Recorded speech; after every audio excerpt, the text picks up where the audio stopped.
Alright, I'm going to do a short, it probably won't be that short, but a review of the Dataslates for the Tyranids. All three have come out for the Rising Leviathan Dataslate, or the Leviathan Invasion, basically. And there's some good, there's some bad, there's some definite boosts for the Tyranids. They're worth getting. All three of them, all three Dataslates have some pretty good value in them, and let's talk about what you see. First, you have to realize that these produce formations for the most part. I don't think there's any non-formation component.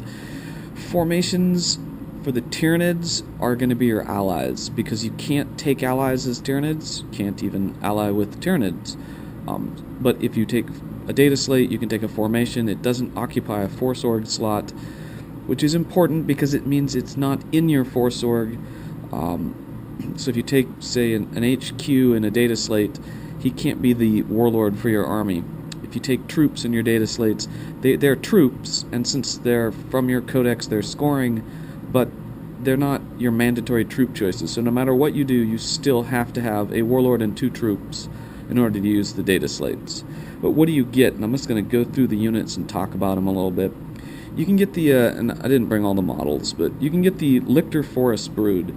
And as a unit, it's actually, I thought, pretty solid. It has 5 Lictors, which is 2 more than you could normally put in a squad. Lictors don't get any upgrades, period, so 250 points. 5 Lictors can do an amazing amount of damage, even if you can't use some of the special rules. So I was actually surprised using this. I thought, Lictors, they're sort of hit or miss, but they've been pretty impressive, pretty good. Plus, no one really expects to see them appearing within 6 inches of you. What does it do? So this unit, this formation, it's still an elite, and those 5 Lictors get 2 benefits. They get to infiltrate within 6 inches of your opponent as long as it's in a forest. So you can stand them 1 inch away from your opponent at the start of the game, which is pretty solid. There aren't many people that are expecting this, unless you've prearranged your game or you play this a lot. So it's a cool upgrade right there. And then they have Shrouded while they're in forests, which means those guys are getting a 3-up cover save versus their normal 5-up armor save or stealth. So they get a pretty good boost. When they're in ruins, they still get a stealth bonus, so they're still 3-up in ruins. So these guys have got a pretty good cover save. You're getting 5 of them, so there's a lot of wounds. Unless people dedicate fire to them, they'll do pretty consistent damage. They still have their shooting attack, so you could potentially start the game with them behind a vehicle. They don't have to come in by infiltrate. They could deep strike. They could outflank. So I thought that was a pretty useful upgrade.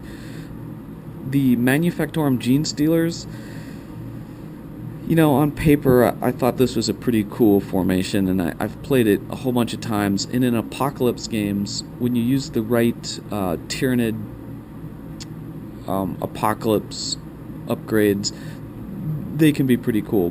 But in a normal game, I was unimpressed. They've been really hit and miss. What you get with the formation is 5 Gene Stealer Broods of minimum size, so 5 5-man squads. That does require your opponent to focus a lot of fire on individual squads in order to kill them. The Gene Stealers get a huge benefit in that they get hit and run, which is very useful. Even if you don't infiltrate them in, if you outflank them, they have hit and run. They also have the same kind of rule as the Lictor squad in that they can infiltrate within 6 inches as long as they're in ruins. So they're not bad, but they're a lot of points for Gene Stealers, and you got to take 5 squads, so it's a pretty heavy investment. They're not the worst thing, but they're not a great upgrade. You can't increase the size of the squad. You can buy biomorphs, and you can take a Broodlord, but you can't go more than 5. So that's been kind of hit and miss. The Death Leaper's Assassin Brood, it's Death Leaper and 5 one-man Lictor squads.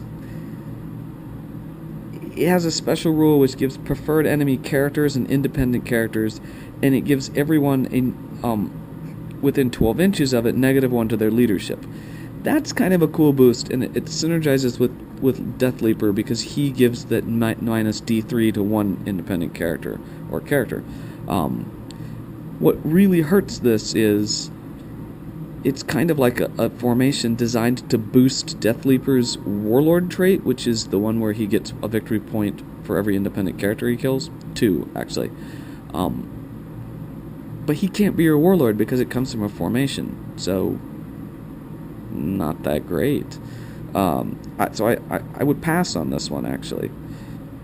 The Broodlord's Hunting Pack, this is another Gene Stealer formation.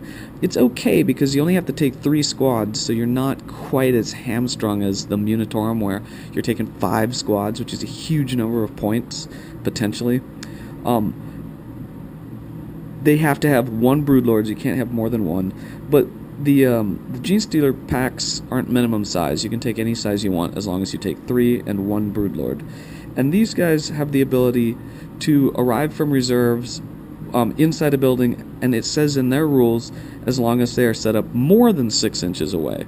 So 6.1 inches, you're fine. In ruins. They can also occupy unoccupied buildings, so that's kind of cool. You could take over part of your opponent's building if they didn't have a unit in it, and so that's kind of cool. They do have a preferred enemy against models from a nominated unit, so they get to nominate a unit. This squad has been a little bit more success for me because it comes in later in the game. It has a Broodlord. The preferred enemy part can be good, but I was hoping that the first data slate would really boost the Tyranid Gene Stealers, and except against specific lists, it really hasn't. Also on that first data slate was the Biobombs, the Gargoyle Biobombs. If you take 3 squads of Gargoyles and 3 squads of Spore Mines, then the Spore Mines basically move like normal as long as they're within 6 inches of a Gargoyle. It's okay. I mean, you have to realize that Spore Mines and Gargoyles could both deep strike, so they could come in together and have some boost. It's okay. If you really intended to bring extra Spore Mines and extra Gargoyles to begin with, then that's the data slate to take. Alright, so moving on to the second data slate, and this is the Rising Leviathan 2. And I think of the data slates, this is the one that has the best formations in terms of actual power of the formations. And it's the one that's been winning tournaments and did well for me.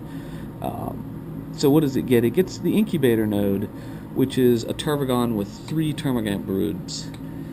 As long as you took one of those as a 30 Termagant man squad, then you could have 4 troops in this.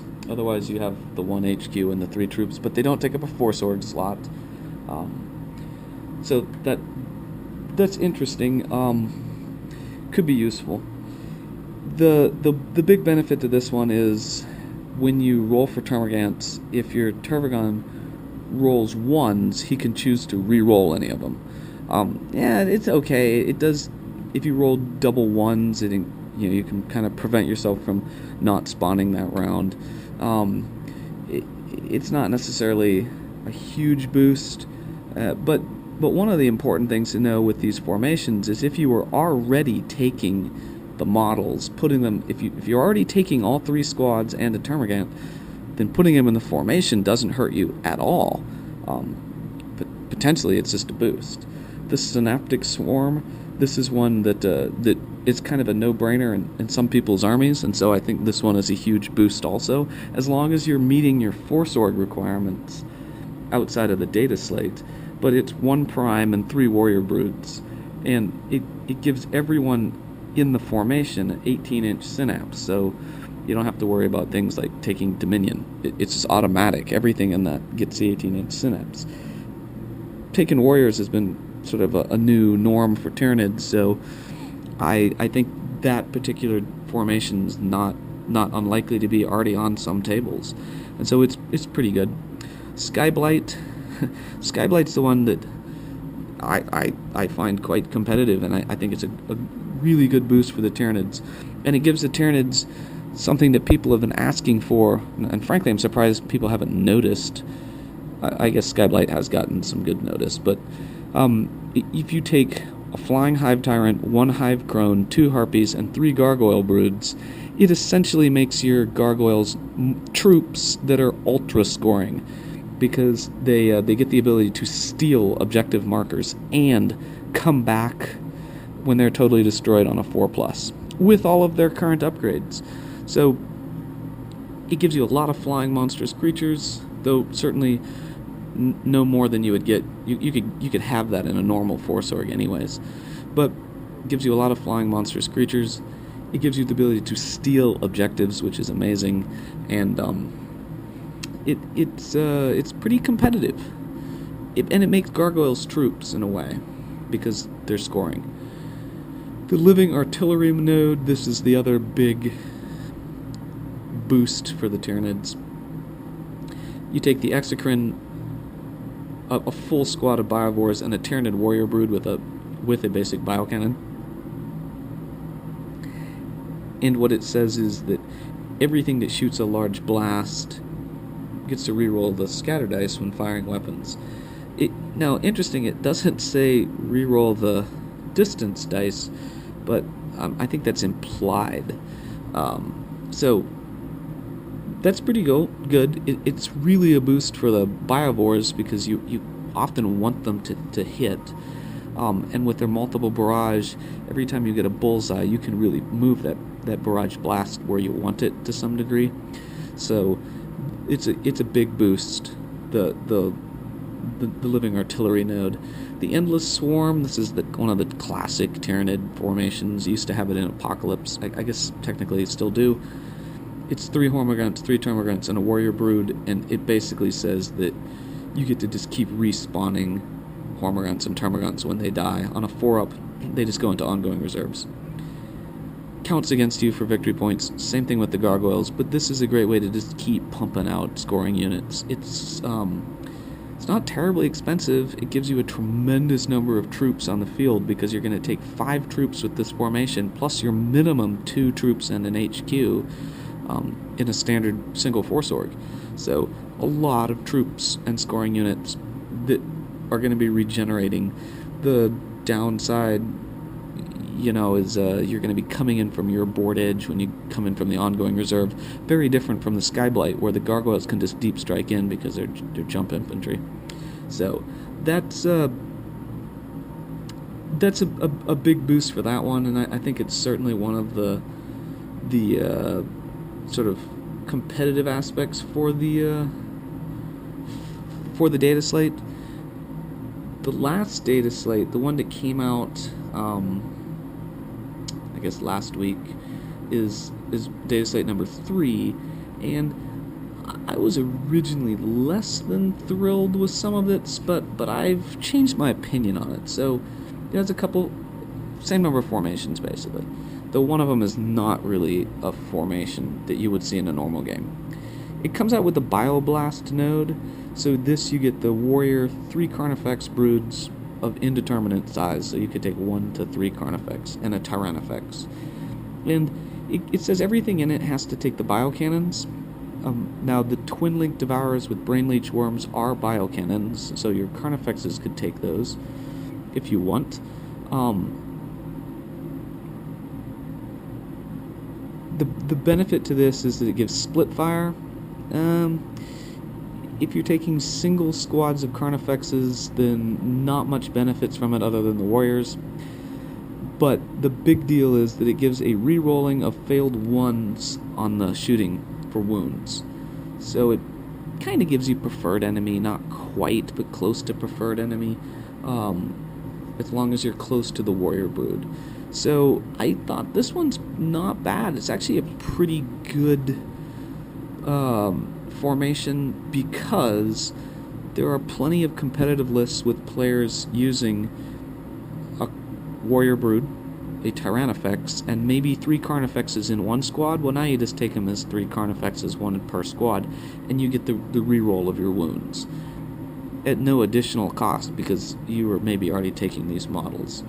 The Wrecker Brood, this has a Warrior Brood and 3 Carnifexes again, but the Carnifexes cannot take the monstrous Biocannon, nor can the Warriors. It gives the Carnifexes a bonus to their Hammer of Wrath. And it says they get to reroll failed ones in the assault. Since Carnifexes are strength 9, they essentially will reroll in almost every assault for the damage. This is another one that I think some people's armies will already have, so the fact that you can take it as a formation is just a boost to your existing army. The Tyrant node, okay, here's one where I first read it and I thought, this is kind of lame. We'll never use it. But then I thought about it and I said, nope, it's actually not a terrible option.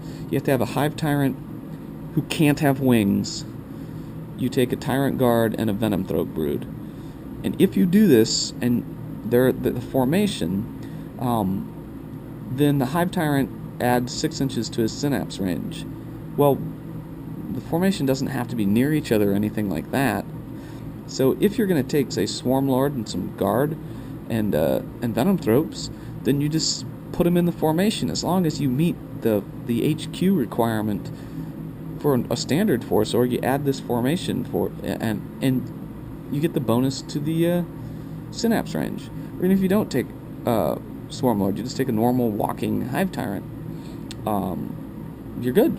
And then I'm not entirely sure you can take Swarm Lord. It doesn't say you can't, but regardless, a Hive Tyrant on the ground, probably you're taking Venom Throats anyways, and you're probably taking Guard anyways, so taking it as a formation and getting the boost to your synapse range for free, why wouldn't you? Subterranean Swarm, this is the Moloch Trigon Ravener formation. It's got some ups and downs to it.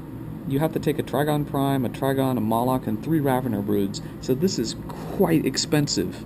It's very expensive formation. It will eat up a huge chunk of your army.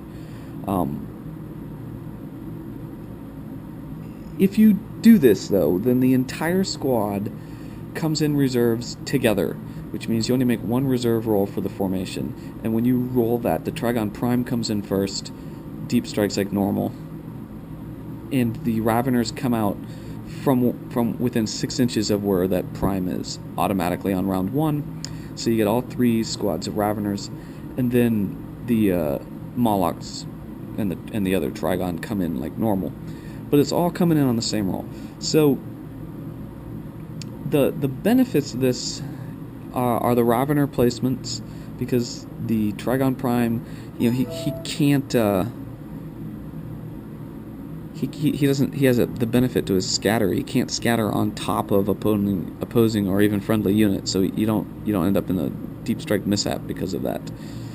The downside to this is you've placed 6 squads under 1 deep strike reserve roll, and there's a chance.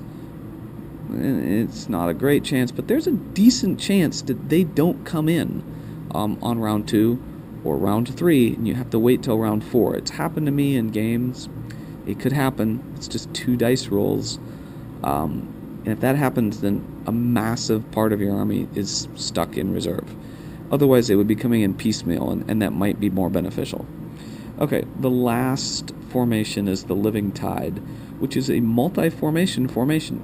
And to take this, you have to have the Tyrant node, the Synaptic Swarm, the Endless Swarm, the Wrecker node, and the Skyblight. And if you do this, then you get a bonus to the Hive Tyrant's synapse range.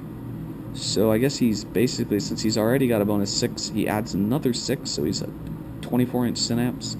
And as long as the Hive Tyrant from the Tyrant node is alive, then you get a reroll of the 4+ to see if you can bring back, or I guess not bring back, your Termagants, and Gargoyles. And you might not want to bring them back. You never know.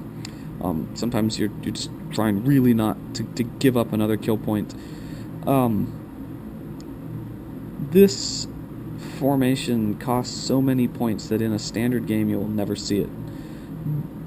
But for Apocalypse, where Force Orgs don't matter, this formation is not bad. Particularly that 24-inch synapse bubble. So, yeah, it'd be cool for Apocalypse. It's the true Apocalypse formation. Other than that, I think these data slates are the allies for Tyranids, since Tyranids can't take allies. And these data slates have really boosted the competitiveness of Tyranids.